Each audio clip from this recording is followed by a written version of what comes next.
स्वागत है। हमने अपने चैनल पर बैकडेट आईटीआर की एक वीडियो अपलोड की थी। लोगों ने बहुत सारे क्वेश्चन पूछे, उनमें से 2 क्वेश्चन के आंसर आज हम इस वीडियो में देंगे।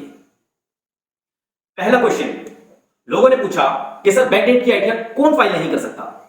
ऐसे लोग जो आईटीआर फाइल करना भूल गए वो कभी भी बैकडेट की आईटीआर को फाइल नहीं कर सकते। दूसरा क्वेश्चन, तो सर फिर कौन बैकडेट की आईटीआर को फाइल कर सकता है? ऐसे लोग जो किसी ना किसी कारण से आईटीआर फाइल नहीं कर पाए। हो सकता है उनके साथ कोई मिसहैपनिंग हुई हो सकता है जो उनकी आईटीआर को फाइल करने वाला हो, कोई अकाउंटेंट, एडवोकेट या फिर चार्टर्ड अकाउंटेंट, हो सकता है उसके साथ कोई मिसहैपनिंग हो गई हो। ऐसी सिचुएशन में एक कम्युनिकेशन गैप बनना वाजिब है। इस कम्युनिकेशन गैप के चलते हो सकता है कि डेट निकल गई हो, या फिर हो सकता है और भी कारण हो कि आपका पैन कार्ड गुम हो गया हो और आपने उसकी एफआईआर करवा दी हो, तो एफआईआर की कॉपी लगा दीजिए।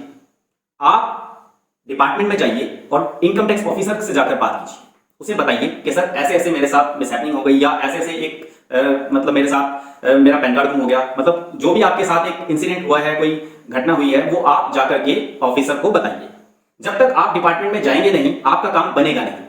अगर डिपार्टमेंट में जाने से काम बनता है तो डिपार्टमेंट में जाना अच्छा है ना। आप ऑफिसर को जाकर बताइए, हो सकता है ऑफिसर आपकी बातों से सहमत हो जाए और आपको इनकम टैक्स रिटर्न भरने की अप्रूवल दे दे। अगर उसने कोई पेनल्टी लगानी होगी, लेट फीस लगानी होगी, तो पेनल्टी लेट फीस लगाकर आपको अप्रूवल दे देगा। या फिर अगर उसका मूड किया तो वो आपको बिना किसी लेट फीस और पेनल्टी के भी अप्रूवल दे सकता है। आप जाएंगे, बात करेंगे, तभी तो बात बनेगी। आप बैठे बैठे पूछेंगे कि सर मेरी आईटीआर फाइल हो सकती है बैकडेट की, तो नहीं होगी। मैं पहले ही आपको बता दूं कि जो लोग आईटीआर फाइल करना भूल गए उनकी तो डेफिनेटली नहीं हो सकती, और जो किसी ना किसी जेन्युइन कारण की वजह से आईटीआर फाइल नहीं कर पाए उनकी तो आईटीआर फाइल होने के चांस हैं। आप जाइए, मिलिए तो सही, बात कीजिए तो सही, तभी तो बात बनेगी ना। इस तरह की वीडियो देखने के लिए हमारे चैनल को सब्सक्राइब करें और वीडियो को लाइक करें। धन्यवाद।